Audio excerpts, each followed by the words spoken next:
عمران خان نے جب ان تینوں کے خلاف بیک وقت آواز بلند کرنا شروع کی اور ان سب کو ایک ہی منظر نامے کا حصہ قرار دیا تو میرے جیسے کئی سیاسی دانشوروں کو اس بات پر یقین ہی نہیں آیا۔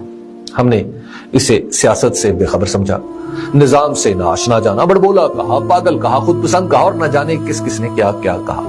سیاست کی بے رحم چکی میں اسے خوب پیسا گیا، مگر وہ اپنی بات کہتا رہا۔ وہ کہتے تھے کہ ایک وقت آئے گا کہ یہ سب میرے خلاف متحد ہوں گے۔ یہ بات کچھ عجیب لگتی تھی، لیکن ہماری آنکھوں کے سامنے ایسا ہی ہو گیا۔ میری نسل نے یہ سوچنا شروع کر دیا تھا کہ مسلم لیگ نون، پیپلز پارٹی اور جمعیت علماء اسلام سب کچھ برداشت کر سکتی ہیں، دستور کی خلاف ورزی کسی صورت نہیں مانے گی۔ ہمارا بھروسہ تھا کہ جمہوریت کی ادنا ترین شکل میں بھی کوئی اسمبلی ٹوٹ گئی تو 90 دن میں الیکشن ہو جائیں گے۔ اگر کسی نے رکاوٹ ڈالی تو عدالت اس کی خبر لے گی۔ ہمارے سامنے ہی 2 صوبوں کی اسمبلیاں ٹوٹی، ہمارے سامنے ہی 90 دن گزر گئے، ہمارے سامنے عدالتی فیصلے ہوا میں اڑا دیے گئے، ہمارے سامنے ہی مسلم لیگ نون، پیپلز پارٹی اور جمعیت علماء اسلام دستور کے راستے میں دیوار بن کر کھڑی ہو گئیں اور کچھ بھی نہیں ہوا۔ دستور کی تقدیس کی ثناخوانی اپنی جگہ، مگر اس کا فولادی ڈھانچہ موم کا ہی نکلا۔ صحیح پوچھیں تو یہ سب کچھ عمران خان کا کیا تھا۔ وہ سیاست میں آئے تو روایتی سیاست کا جامہ ہی چاک کر ڈالا۔ انہوں نے پاکستان کے نظام کی ہر کمزوری عیاں کر کے رکھ دی۔ انہیں روکنے کے لیے ایک دوسرے کے دشمن بھی یکجان ہو گئے۔ ان کا راستہ بند کرنے کے لیے ریاضی کے قانون بدل دیے گئے کہ اب پاکستان میں کسی کو معلوم نہیں کہ 90 کا عدد کیا ہوتا ہے، 90 دن کا کیا مطلب ہے، ان کی گنتی کیسے ہوتی ہے۔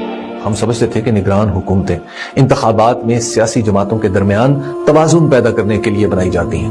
ہمیں اب پتہ چلا ہے کہ ان کا مقصد وجود ہی ایک سیاسی جماعت کو ٹھکانے لگانا ہوتا ہے۔ صورت یہ بن گئی ہے کہ ایک طرف عمران خان ہے اور دوسری طرف سب کے سب، مگر پھر بھی بات نہیں بن رہی۔ اب ذرا اندازہ لگائیے کہ جن مسلمات کے ساتھ میری نسل بڑی ہوئی تھی اب انہیں ریت کی طرح بکھرتے دیکھتی ہے تو ہمارے دلوں پر کیا گزرتی ہوگی۔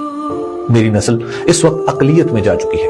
ہماری تربیت میں شامل ہے کہ اپنے خیالات ٹوٹ بھی جائیں تو انہیں سینے سے لگائے رکھیں، ہمارے بڑے غلطی بھی کریں تو اس کی نشاندہی نہ کریں، صرف پی ٹی وی کی خبروں پر یقین کریں اور ریڈیو پاکستان سن کر سر دھنا کریں۔ نئی نسل کا یہ مسئلہ نہیں۔ ہمارے ذہنوں میں ماضی کی کچھ تقدیس باقی ہے۔